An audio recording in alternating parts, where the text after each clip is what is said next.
A plus B, syllabe, C, métaphore, grammaire, W, hypothèse, oxymore, trancher le cou du tronc, couper le tronc du cou, Y et Z.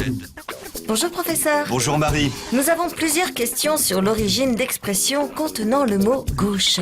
Sarah de Turquie cite « passer l'arme à gauche », alors que Lou du Maroc se lève du pied gauche. Mais que se passe-t-il donc à gauche? Dites-nous professeur. En effet Marie, voilà deux questions qui appellent la même réponse. Mais commençons par rappeler que notre émission est apolitique, car tout dans l'histoire du mot gauche est calamiteux. L'origine, d'abord, en est obscure. On ne sait pas d'où vient cet adjectif. On ignore de même pourquoi, au XVe siècle, il a remplacé le vieil adjectif sénestre, du latin sinister. Ce qui est certain, c'est que, dès l'origine, gauche a le sens de maladroit, déviant, funeste. La main gauche, c'est la mauvaise main. Sous l'Ancien Régime, quand un noble épousait une roturière, il lui tendait la main gauche. D'où l'expression « se marier de la main gauche, faire une union inférieure ou fictive ».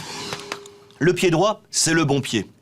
Poser le gauche d'abord par terre, se lever du pied gauche, c'est donc commencer la journée dans la mauvaise humeur ou de façon funeste. À l'armée, c'est du côté droit que l'on tire et que l'on présente les armes.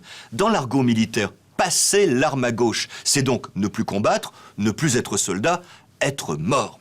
Tout paraît donc néfaste dans les emplois de gauche.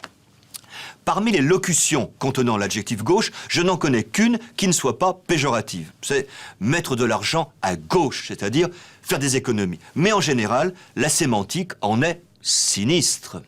Entre nous, quand au début de la Révolution, les députés progressistes décidèrent de s'asseoir à gauche du président de l'Assemblée, laissant le côté droit aux royalistes et devenant ainsi la gauche parlementaire, ils auraient dû y réfléchir à deux fois.